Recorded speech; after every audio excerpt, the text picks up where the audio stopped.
It was raining very heavily that night.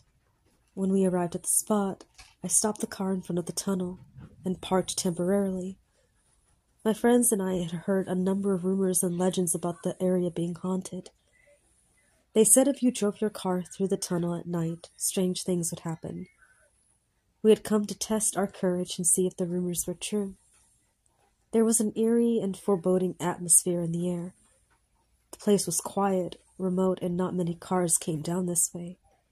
It didn't look the way you would expect a haunted place to look.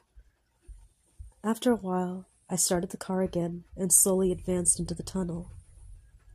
It was the first time I'd experienced something like this, and I feel a strange mixture of excitement and fear. My friends were smiling from ear to ear like children at an amusement park. We drove very slowly, hoping something would happen, but we reached the end of the tunnel without experiencing anything supernatural. My friends were disappointed.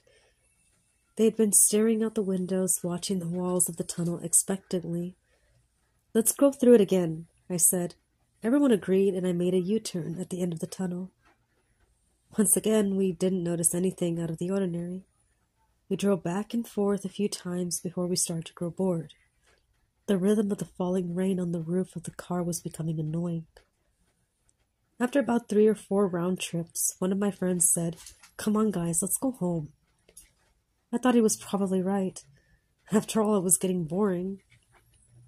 But there was something strange about the tone of his voice. Just before we came to the tunnel exit, I stopped the car and looked back.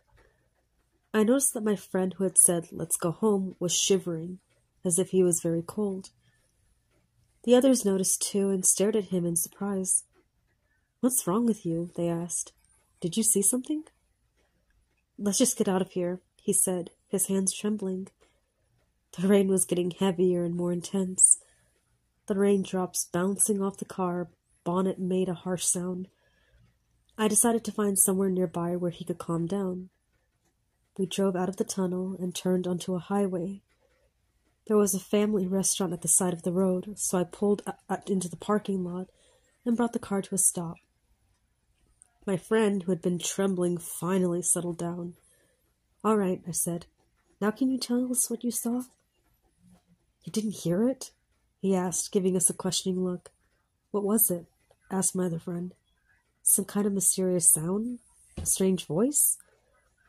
We had no idea what he was talking about. "I couldn't hear anything above the noise of the rain," I replied. "Then you heard it," he said in a loud voice. He sat forward and his eyes grew wide. "Just tell us," we demanded angrily. "What were we supposed to hear?" After a long silence, he opened his mouth.